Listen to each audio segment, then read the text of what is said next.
नमस्कार दोस्तों, आपका हिंदी बाय इलाहाबादी चैनल में स्वागत है। आज हम पढ़ेंगे वर्णमाला। आइए देखते हैं। वर्ण किसे कहते हैं? ये वर्ण भाषा की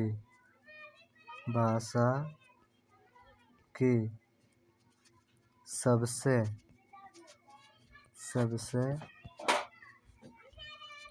छोटी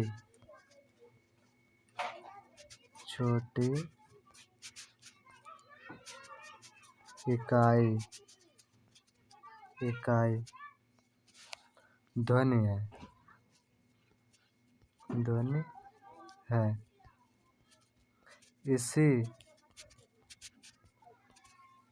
ध्वनि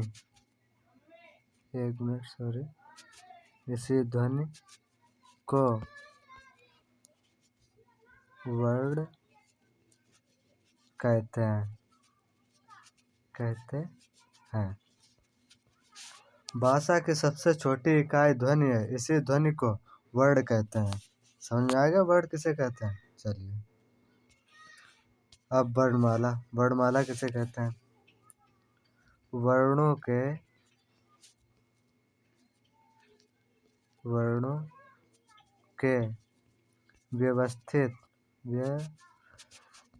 व्यवस्थित क्रम को वर्णमाला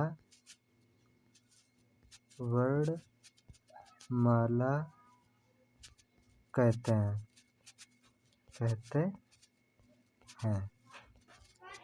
ओके दोस्तों, चलिए अब स्वर किसे कहते हैं? जो स्वतंत्र रूप से बोले जाते हैं उन्हें हम स्वर कहते हैं। स्वर को दो भागों में बांटा गया: हाथ स्वर, दीर्घ स्वर। आ, ई, उ, ऋषि, बड़ा, बड़ी, ई, बड़ा उ, ए, ओ, औ। ओके। हाथ स्वर, जिन वर्णों को बोलने में कम समय लगे उन्हें हाथ स्वर कहते हैं, और जिन वर्णों को बोलने में अधिक समय लगे उन्हें दीर्घ स्वर कहते हैं। जैसे बोलिए आ, कितना समय लगा? थोड़ा समय लगा। बोले आ, ज़्यादा समय लगा, अधिक समय लगा। आ, जैसे ई बोले ई, बड़ी ई, ज़्यादा समय लगा। तो ऐसे जिसमें कम समय लगता है उसे हाथ स्वर कहते हैं, जिसमें अधिक समय लगता है उसे दीर्घ स्वर कहते हैं। दीर्घ स्वर 7 हैं आपके, हाथ स्वर 4 हैं। चलिए व्यंजन देखते हैं। वे वर्ण जो स्वरों की सहायता से बोले जाते हैं व्यंजन कहलाते हैं। व्यंजन देखिए: स्पर्श व्यंजन, अंतस्थ व्यंजन, ऊष्म व्यंजन, आगत व्यंजन, संयुक्त व्यंजन। देखिए, का से पा तक तथा डा ढा यह स्पर्श, और डा ढा स्पर्श व्यंजन को छोड़कर और बाकी सब इसमें पावर स्पर्श व्यंजन में है। ठीक है, डा ढा नहीं है स्पर्श व्यंजन। डा ढा कैसे? उच्छिप्त व्यंजन है। ठीक है, अभी नीचे हम दिखाएंगे आपको उच्छिप्त व्यंजन है डा ढा। और अंतस्थ व्यंजन या, रा, ला, वा, उसमें सा, हा। आगत व्यंजन जा, फा। तो संयुक्त में छत्र, ज्ञ, स्रा। ओके, देखिए यहाँ पर स्वरों की संख्या 11 है, कुल व्यंजनों की संख्या 41, व्यंजन 33। अब आपके समझ में, अब आप सोच रहे हैं कि 41 कैसे हो गए? अब हम आपको बताते हैं। 33 तो आपके ये वाले हो गए।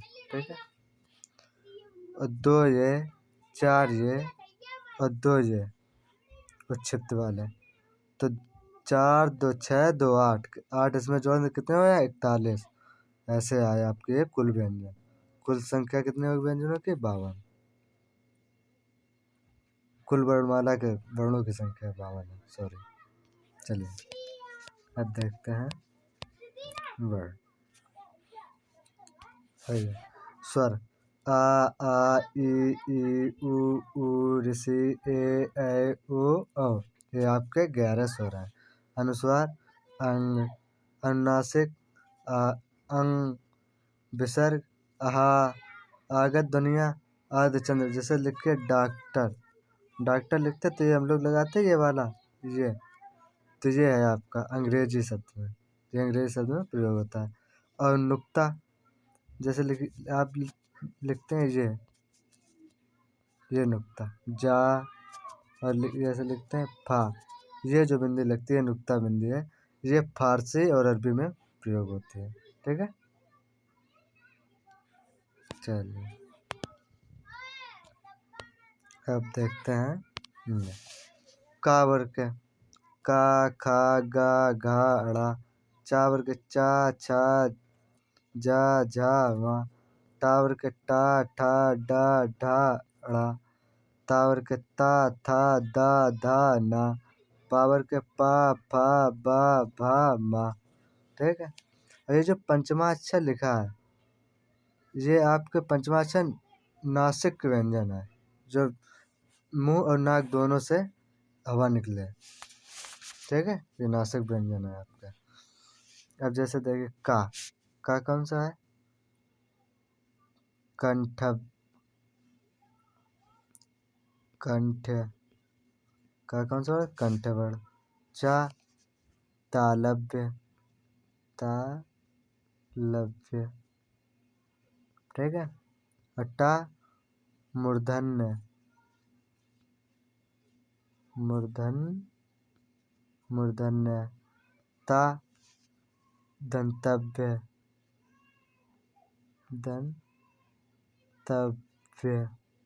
दंतव्य। और पावर ओष्ठ,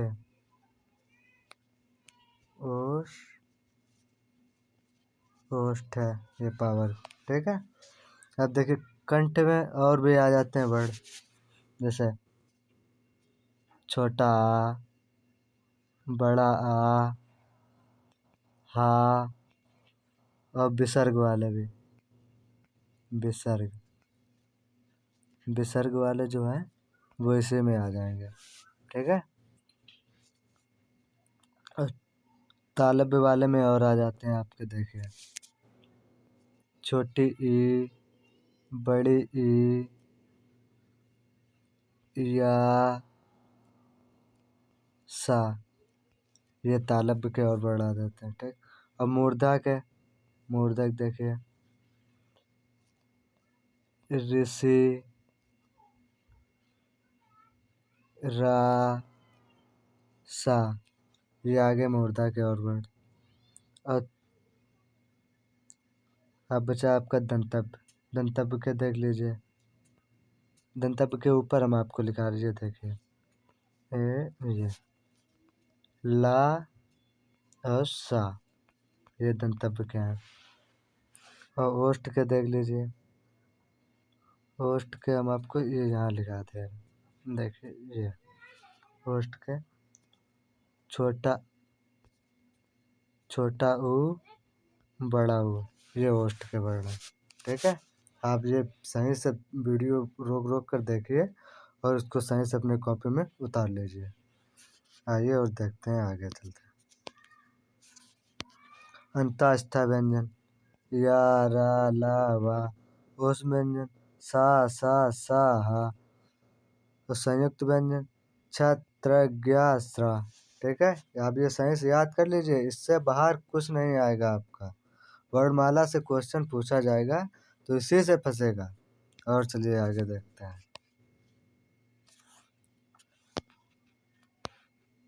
चलिए, जिन वर्णों का उच्चारण बिना किसी अवरोध के, बिना किसी दूसरे वर्ण की सहायता से होता है, उन्हें हम क्या कहते हैं, स्वर। जिन स्वरों के उच्चारण में कम समय लगता है उन्हें क्या कहते हैं, हास स्वर। और जिन स्वरों के उच्चारण में हास स्वर से अधिक समय लगता है उन्हें क्या कहते हैं, दीर्घ स्वर। अभी आपको मैंने ऊपर बताया था। चलिए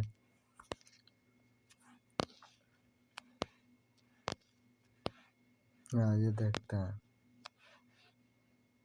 आप देखिए, हास स्वर आ ई उ ऋषि, मूल स्वर आ ई उ ऋषि, दीर्घ स्वर बड़ा आ बड़ी ई, बड़ा ऊ, ए ऐ ओ औ। मूल दीर्घ स्वर बड़ा आ, बड़ी ई, ऊ ऋषि। ओके। अब संयुक्त स्वर। संयुक्त स्वर। संयुक्त स्वर अच्छा आप ये संयुक्त स्वर आप सोच रहे हैं कैसे संयुक्त स्वर है, समझ। जो स्वर किसी की सहायता से बने उन्हें संयुक्त स्वर कहते हैं।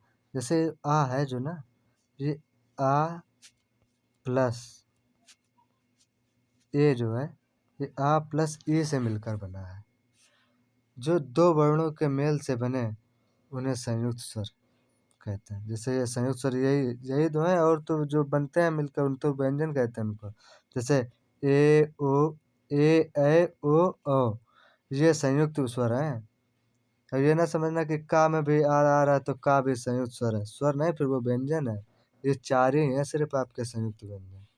ठीक है, चलिए अब आगे देखिए। आगे स्वर ये रहा आपका आगे स्वर आ होता है और ये ऊपर बन जाए, ये आगे स्वर है। ठीक है,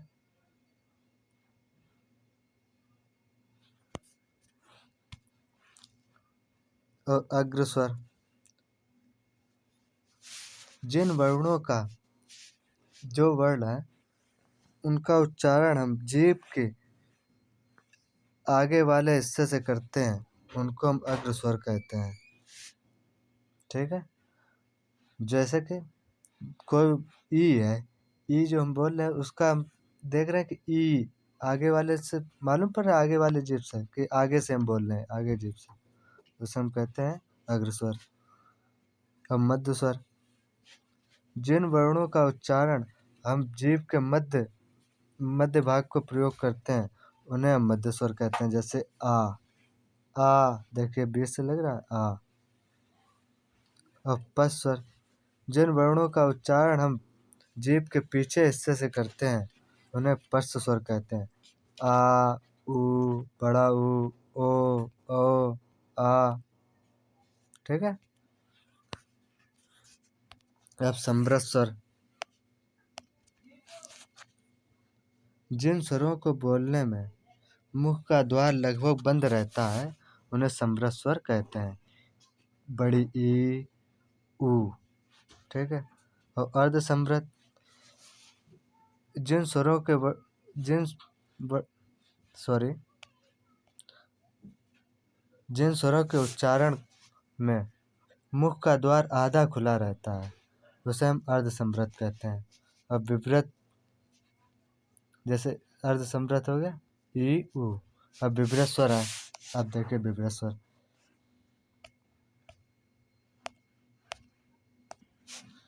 जिन स्वरों के उच्चारण में मुख का द्वार पूरा खुला रहता है उन्हें विपरीत स्वर कहते हैं। जैसे बोलिए आ, ए, ओ, देखिए पूरा खुला है आपका मुंह, हाँ ये विपरीत स्वर। और अर्ध विपरीत स्वर। जिन स्वरों के उच्चारण में मुख का द्वार आधा खुला रहता है उन्हें अर्ध विपरीत स्वर कहते हैं। चलिए आगे देखते हैं। अब ये देखिए, कुल व्यंजनों की संख्या 41, मूल व्यंजनों की संख्या 33, स्पर्श व्यंजनों की संख्या 25। ये सब याद कर लेना, ये सब फंसेंगे, इसी से फंसेगा जो फंसेगा। और उच्छिप्त व्यंजनों की संख्या 2, अंतस्थ व्यंजनों की संख्या 4, ऊष्म व्यंजनों की संख्या 4, आगत व्यंजनों की संख्या 2, संयुक्त व्यंजनों की संख्या 4। और संयुक्त व्यंजन कौन सा? छा किससे बना? का प्लस सा, आधा का प्लस सा।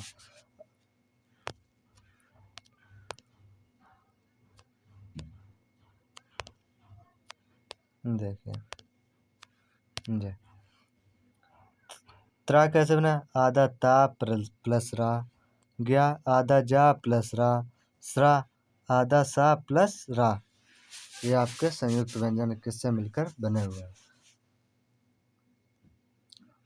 आपको ये तो बता दिए। का वर्ग के कौन से? का, खा, गा, घा, ड़ा। चा वर्ग की दुनिया चा, छा, जा, झा, वा।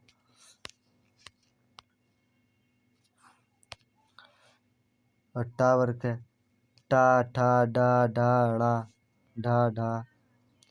ता वर्ग के ता, था, दा, धा, ना। पा वर्ग के पा, फा, बा, भा, मा। अंतास्था व्यंजन या, रा, ला, वा। उस व्यंजन सा, सा, सा, हा। आगत जा, फा। संयुक्त व्यंजन छ, त्र, ज्ञ, स्रा। ओके। अब देखिए अर्धस्वर।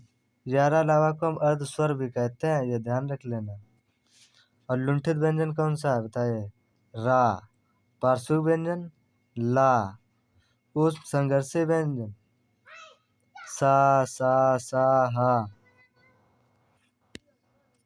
यह देखिए हमने कहा था डा, डा कौन सा है? उच्छिप्त व्यंजन। कैसे हैं? उच्छिप्त व्यंजन। ओके। अब आगे आपके सघोष अघोष। ये आपको मैं लिखकर पहले बता रहा हूँ, फिर समझाता हूँ आपको। ये देखिए पहले आइए आप घोष। स घोष, सघोष। ठीक है। सघोष को हम क्या कहते हैं? घोष भी कहते हैं, ध्यान रखना। घोष। इसका आप कोड याद रखिए 3, 4, 5। ये आपका हो गया सघोष का। और सघोष में और कौन से अंतःस्था वाले भी हो जाएंगे?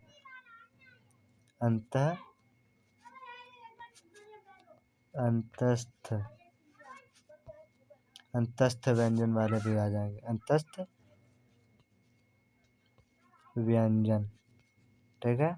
अंतस्थ व्यंजन भी आ जाएंगे। और हा भी आ जाएगा आपका। ओके। अब आ जाए अघोष। अघोष। अघोष का आप कोड वर्ड याद रखिए 12। और अघोष में कौन कौन से आ जाएंगे? सा, सा, सा।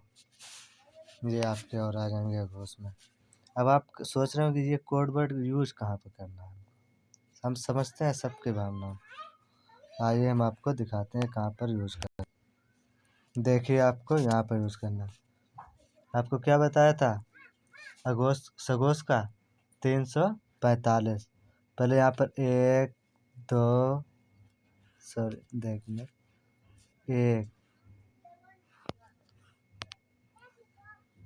1, 2, 3, 4, 1, 5। ठीक। अब आपको हमने बताया था 3, 4, 5 वाले कौन से हैं? 3, 4, 5 वाले सघोष। ठीक है। कैसे थे? सघोष। ठीक है। और ये जो 1, 2 वाले थे ये हैं अघोष। अघोष। ठीक है।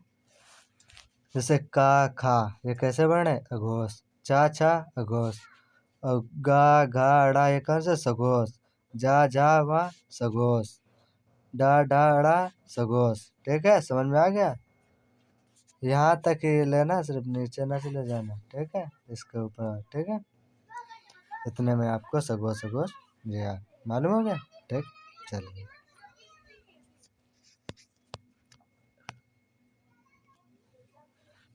अब देखते हैं अल्प प्राण और महाप्राण। अल्प प्राण, अल्प प्राण। अल्प प्राण का कोड देख लीजिए 135। अल्प प्राण में कौन से आ जाएंगे? और या, रा, ला, वा। यारा लावा वाले और अल्प प्राण में आ जाएंगे। और महाप्राण, महाप्राण ये देखिए। ठीक है। महाप्राण में कौन सा आ जाएगा? 24। दो दूसरे और चौथे वाले हो जाएंगे महाप्राण। महाप्राण में कौन से हो जाएंगे? सा सा सा हा। ये महाप्राण में आपके आ जाएंगे। ठीक है। अब आप सोचें महाप्राण के कैसे मिलाया जाए, वो भी हम कराएंगे। हम हैं किस लिए? इसीलिए तो हम पढ़ा रहे हैं आपको, हम वो भी बता रहे हैं। चलिए देखिए, 1 2 3 4 1 5। आपको क्या बताया था? 135। 135 किसका बताया था? अल्प प्राण का। देखिए 1 मिनट। अल्प प्राण 1 2 3 4 5।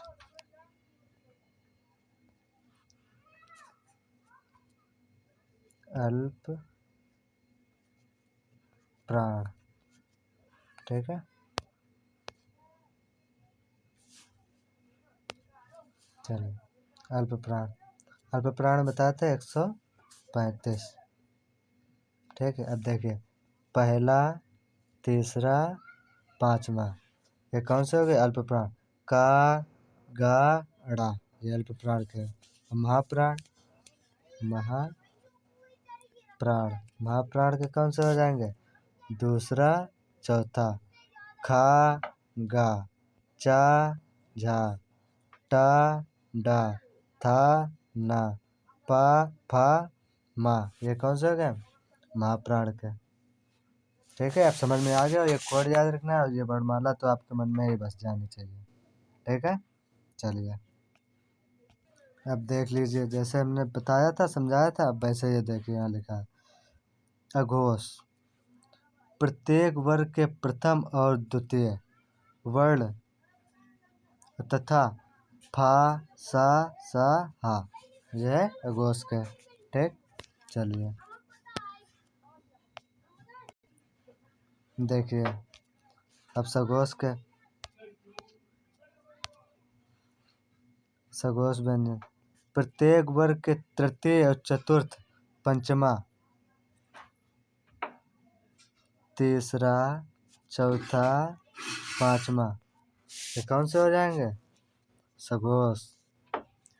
डा ढा जा या रा ला वा हा, ये सभी सघोष के हो जाएंगे। और अल्प प्राण व्यंजन, प्रत्येक वर्ग के प्रथम, तृतीय, पंचमा, 135 बताया था अल्प प्राण। 135 और अंतस्थ व्यंजन वर्ड वाले या रा ला वा। ओके, समझ में आ रहा है? अब देखिए, व्यंजन, प्रत्येक वर्ग के तृतीय व चतुर्थ वर्ण ऊष्म व्यंजन। ठीक। द्वितीय व चतुर्थ 24 बताया था महाप्राण का। दूसरा और चौथा ऊष्म व्यंजन सा हा। नासिक के डा ढा ड़ा ना मा, ये बताया था पंचमाक्षर नासिक है। जिन नासिक वे होते हैं जब कोई भी वर्ड बोलो, नाक और मुंह से दोनों से हवा निकले, तो नासिक व्यंजन है। ठीक। और कंठ वर्ण, आ का, खा गा डा डा हा, ये सब आपको हमने लिखवा दिए वहाँ आगे। ठीक है। देखिए दोस्तों, आपकी वर्णमाला पूरी हो गई। अब ये आपको तैयार करना है।